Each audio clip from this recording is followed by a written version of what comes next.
take me back through the process of applying for the STAA All-America team and the Nantz Award. Well, first of all, Dave, can we get Michael Buffer in here to introduce me as the reigning heavyweight champion of the Jim Nantz Award? That's what I really want. So here's how I went down. I knew that I might have a shot when I started senior year. I finished 10th my junior year. I felt like I had gotten better, and obviously going to a school like Syracuse, as you know, Dave, the opportunities are endless, and there are many people who are looking at your stuff, giving you tips and ways to improve. So I felt like I was going to improve a lot as a senior, and I thought I kind of had a nice foundation laid. So I thought I had a chance going in.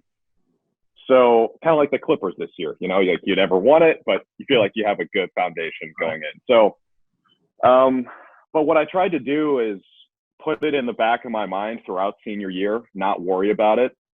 My whole philosophy throughout college, and this is still my philosophy today, is if you go on the air thinking about your reel or how you're going to look, it's going to come through as disingenuine on TV, and the viewer is going to be able to tell. Same for radio. I mean, if you go out there and you're thinking, how can I make myself sound good, instead of how can I tell a good story or how can I describe every action the best way possible, then people are going to be able to tell. So I thought, let's just focus on producing a good product, and then the reel will come itself. It'll come naturally. So throughout senior year, that's kind of what I tried to do. Ended up getting really lucky with some cool opportunities, like going to the Super Bowl, being on Radio Row, reporting from there. I got a chance to ask Matthew Slater a few questions, which ended up being great because he's got Dino Babers connection from his time at UCLA. He's got this great coin toss streak where I don't even know if it's still going on, but he basically never lost a coin toss, which is like some Twilight Zone stuff. So I got a chance to talk with him, which is great. Called a bunch of games in a bunch of different sports. So the chips kind of fell in the right way, put together the reel, got some advice from other people. And now this kind of contradicts what I just said about not caring about the reel. But when it was time to put it together, I thought I want to make it very obvious that I care a lot about this thing, because I did. It still means a lot to me. So I was very meticulous with how I edited it. My opening slate and my closing slate and the editing, it was all really tight. It was all very consistent. I spent a long time putting that together, and ended up paying off. So when they were doing the video chat, however, whatever you call it, where John announces the winners, we got down to the final three. We got down to the final two. I knew it was me and Noah. He announced Noah as the runner-up. It felt like the Miss America thing or Miss Globe where they announced the runner-up first. And so the winner knows. But here's the thing, Dave. If Noah or I had won, either way, it would have been great. And Noah's been so supportive of me, and I would hope that I would be the same for him. If he had won, he obviously would have deserved it. Look at him now. He's doing incredible stuff. We all knew he was going to do that. So they announced the award, and that was amazing. And then you put together an awesome banquet in June. So it was great. It all kind of worked out exactly how I hoped it would. What was on your reel? I mean, you told me something. Was it audio, video? It was pretty much all video aside from one basketball stretch from the ACC tournament. So it started out, the idea was I was trying to market myself as a versatile broadcaster who can do everything in every different sport.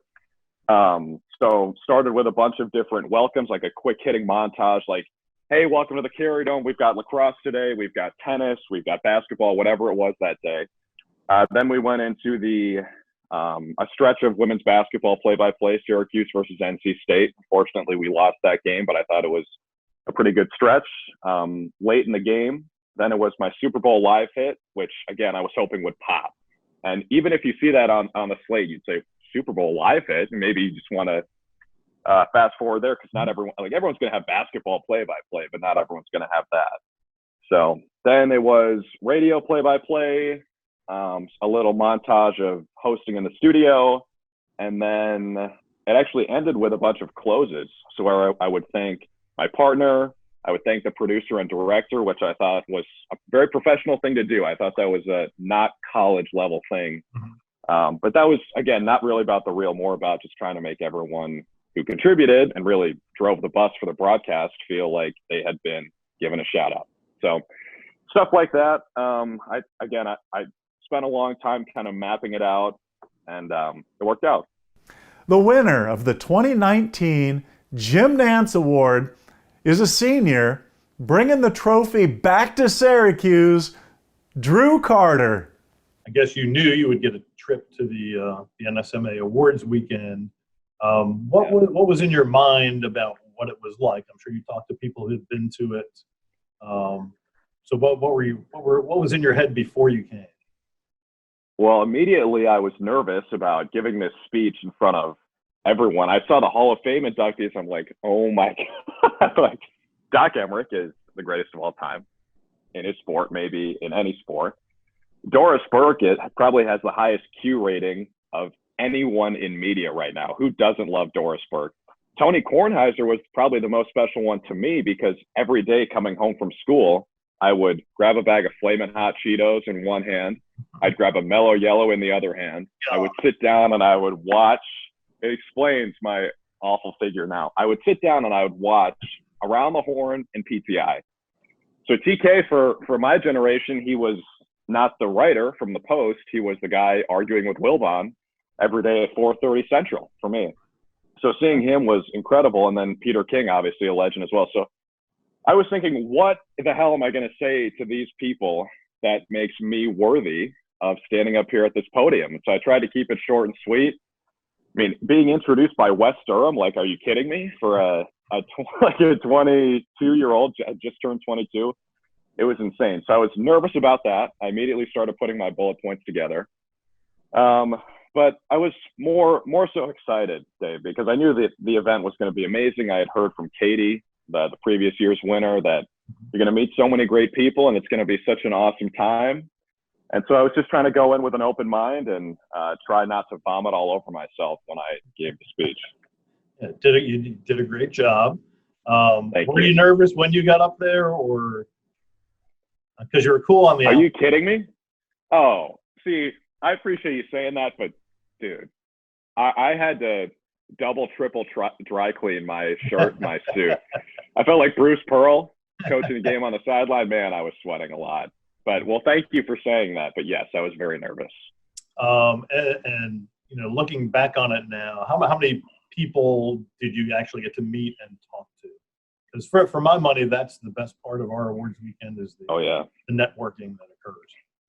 Yeah, no doubt. I met so many people. I mean, Kornheiser actually came up to me after the speech, after the banquet was over, which was incredible. My mom got a great photo of him coming over and shaking my hand. And I was, again, sweating, nervous, whatever. But someone commented, it looks like he's meeting you, because he came over and he was so nice and so gracious. And I think that's kind of the thing about those successful people you meet is you don't make it in the industry unless you are very kind and you're gracious and you're humble and you're generous with your time and your advice.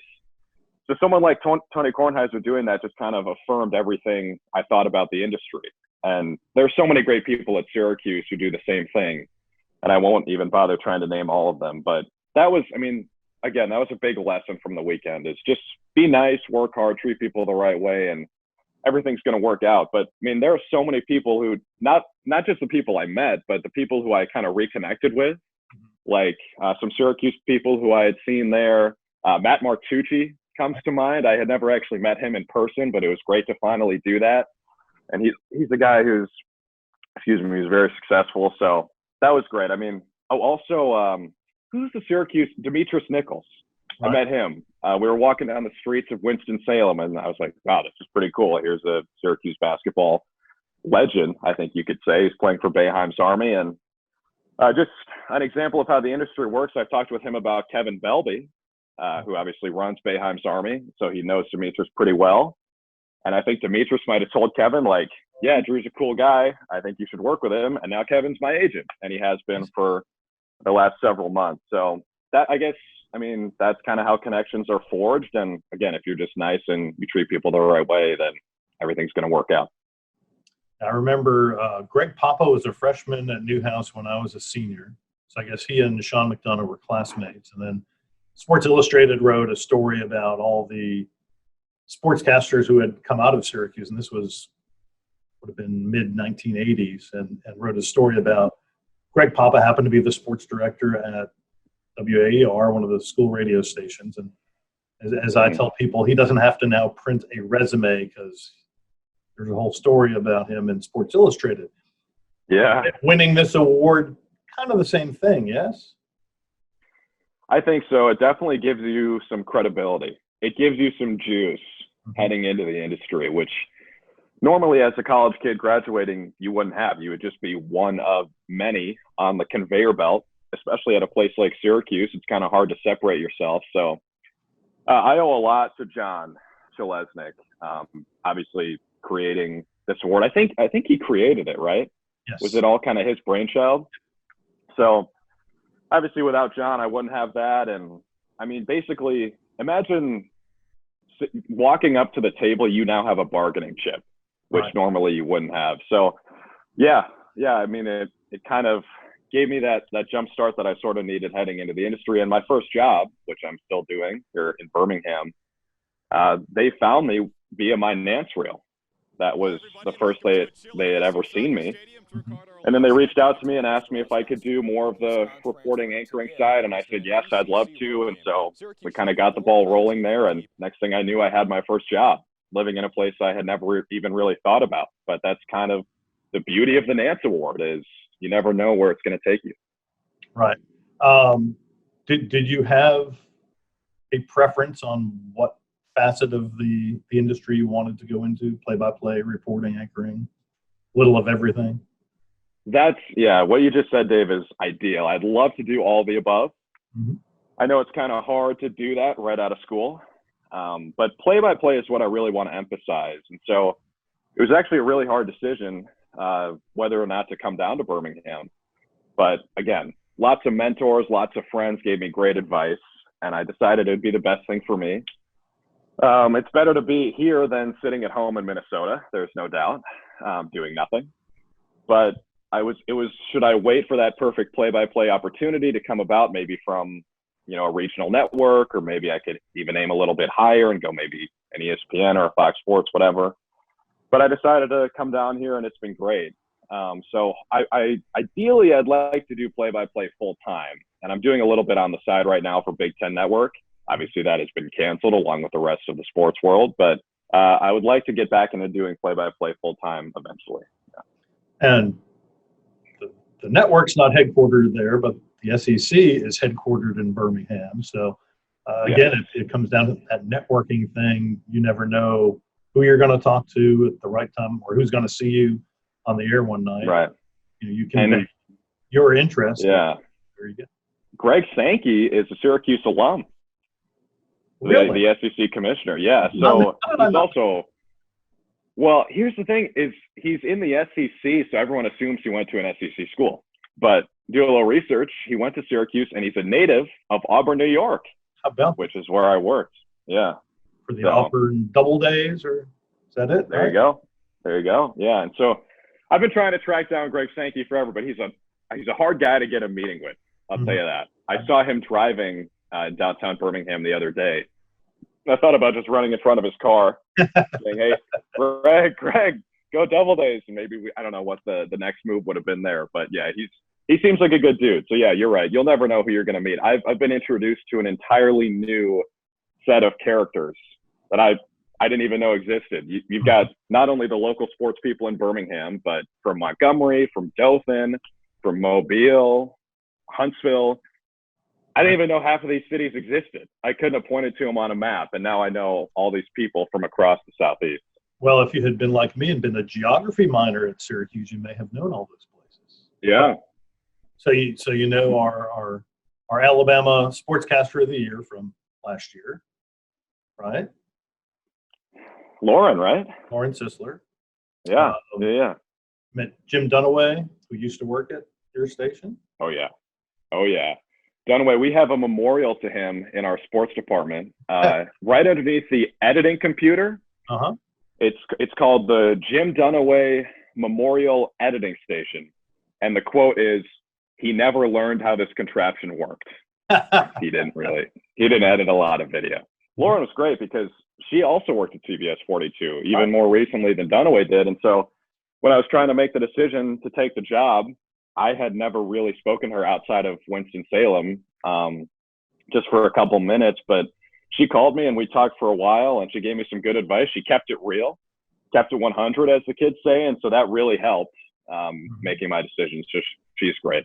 As the kids say. Kids say, yeah, keep it 100. Now you mentioned you thank John Shelesnik for creating the award. You should also thank the guy that you had mentioned previously, Wes Durham, because you don't know the story, but Wes was the one who suggested, why don't you call John Shelesnik and see if he'd like to present the Nantz Award at the banquet. We've done it for the last 9 years, and then after the first year, he called me and said, what would you think of doing, a day-long seminar sometime during the awards weekend? And that's, we now call it the Sports Media Convergence Summit, but that was his idea. And oh, wow. He helps out with that. And I was going to ask you about that. You attended that as well, correct? Yeah, it was a great day. I mean, I used it more as a networking opportunity because that's another great chance to network. Once you get to the banquet, I feel like it's more of a shaking hands, slapping backs, kissing babies type thing, where I think people who know each other already probably spend more time talking with each other. But at the seminar, the whole atmosphere is let's try to learn together and let's try to teach each other. So I feel like it's a little less intimidating to walk up to someone you've never met before, if that makes sense. So I talked with Matt Krause for a while from UNC. Super nice guy.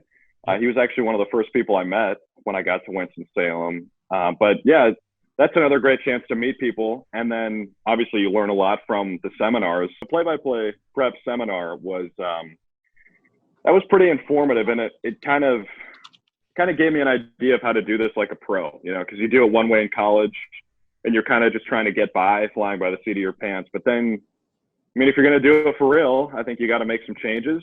And so I learned about that. Doing what I'm doing now with BTN, I don't really need to outsource my charts. I can obviously do them all myself, but maybe there will come a time where I need to do that. So I started thinking about, Bill Roth did it. Our guy, Bill Roth, Syracuse. Bill he was on that panel. Bingo. Yes, that's who it was. So the muscle of Learfield IMG College was there, some of the staples of that network. So yeah, anyway, so that was great. And I kind of learned a lot there. And then John Nicholson did his whole seminar and everyone got a taste of the Nicholson I knew from Syracuse, which is no BS, not going to blow smoke up your ass. So that was good to hear John Nicholson again. I don't really tell the story often, but first time I ever spent time with John Nicholson, he made me cry in his office because I came in with a WAER practice update. And I thought it was pretty good. I was excited. I wouldn't have shown him if I didn't think it was good. And he proceeded to, we listened to it, and he goes, do you want me to tell you how good you are, or do you want me to tell you how you can improve? And I was like, give it to me, Professor Nicholson. I want to improve. And 5 minutes later, I was in tears. But I kept the list of notes I made from that meeting, and I still have it to this day. So. And you improved, obviously. Yes, hopefully. So, taking all that into consideration, now that you've been out of college for all of 10 months or so, 11 months, what advice would you give to the person who is in your shoes, say as a sophomore or junior in college, wanting to do this? Well, what I said earlier, Dave, about not worrying about the real, that's the number one thing, I think. And it goes back to what Marty Glickman used to say about consider the listener. And this is something I learned from Dan Duva, who basically drilled it into my head like he was carving the 10 Commandments. If you ever talk with Duva for more than 5 minutes, he's going to talk about Marty Glickman and he's going to talk about considering the listener. And what that means is don't worry about how you're going to look or sound. Worry about how it's going to come off to the viewer or the listener. And it's important that it's not viewers or listeners. It's one person. You want to make it feel personal. Just like we are on this conference call right now, it's a one-on-one conversation. And so consider the listener, consider the viewer. Don't be concerned with how the reel's going to come out. I know it's much easier said than done when you're in college, especially at a competitive place like a Syracuse or an ASU or a Maryland or a Northwestern, it's hard to think about something other than, all right, I have this one opportunity in a month or a week or however many times you get to call a game. I need to crush this, and I need to come out pedal to the metal. I need to use all my prep. I need a good 5 to 7 minute stretch, and that's all I care about today. But I think once you ditch that mindset, and it's always going to be there in the back of your head, but if you can focus on how to produce a good product first, that's really going to shine through. And it's going to make you sound and look a lot better naturally. So that would be my number one piece of advice.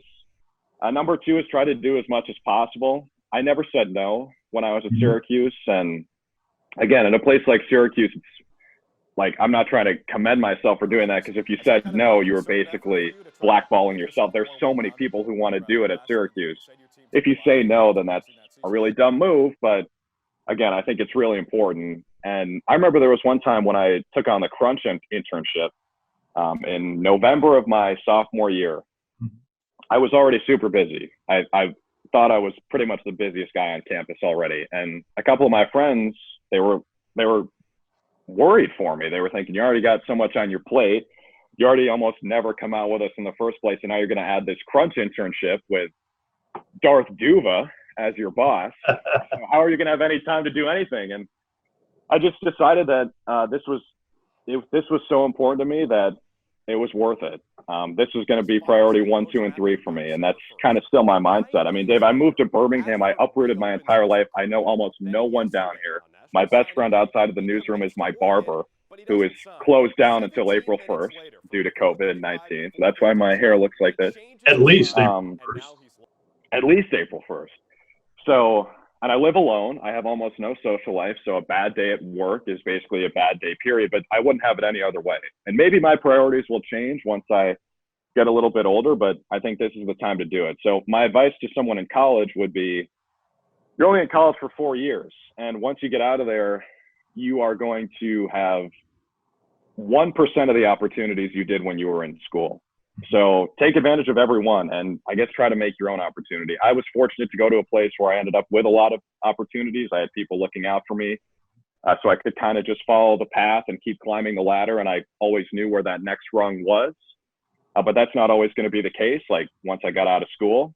So now I graduate and I get an email from Rob Martin at CBS 42 in Birmingham, Alabama. And I'm not so sure what that next rung is going to look like, but I grabbed it anyway, and I think it's worked out. So take every opportunity that you can. Highlights so far from your first, 6 months on the job, 8 months on the job? Easy answer is Iron Bowl. I'm going to take it because, I mean, if we were drafting highlights of my first 8 months, Iron Bowl is like it's like the Zion. It's the clear number one. So that's the easy answer. But honestly, man, it was so cool. Like I lucked out heavy with my first Iron Bowl, 48-46. Auburn wins. And here's the thing. I was rooting for Auburn, which I know makes me a biased party. But I needed Auburn to win because if Alabama had won, they would have made the college football playoff, and I would have been screwed because I had already agreed to do a BTN game in late December, the same day as Alabama's first playoff game would have been. So I was secretly rooting for Auburn because I didn't want this scheduling conflict. So Auburn wins, so that's great. And the game was incredible. There was one point where Auburn had a 99-yard pick six. Alabama was about to score and take the lead. Instead, this guy from Auburn, Jacoby McClain, who's one of the more unheralded players, he's a starter, but no one really talks about him. Pick six, all the way the other way. Place was absolutely insane. I had never been to Jordan-Hare Stadium until I moved down here. And I put it up against anything. I mean, that is an incredible stadium. And I look over at the Auburn bench, and there's Bo Jackson, this guy. He's standing on the bench with a towel around his neck. He is cool, calm, and collected in the midst of 100,000 people losing their minds. And in that moment, I was like, holy crap, this is cool. Like there's Bo Jackson in the middle of this jumping stadium, and an amazing play just happened, and this is an incredible game. So, I mean, that's really why you do it. Like, I would have preferred to be calling that game. I would have preferred to be Brad Nessler instead of Drew Carter in that moment. That would have been great. Who doesn't want to be Brad Nessler? But I have the faith that eventually that'll work out, and I will be calling big-time games, hopefully. But in that moment, it was just cool to be on the field and to experience it. And there were a lot of times like that, like even the Alabama-Auburn basketball game in Tuscaloosa. Mm-hmm. It sort of felt like I had a first-row seat for the revival of Alabama basketball. They crushed Auburn. It was their first loss of the year. Auburn was, I think, 15-0 heading into the game. Obviously, a huge rivalry.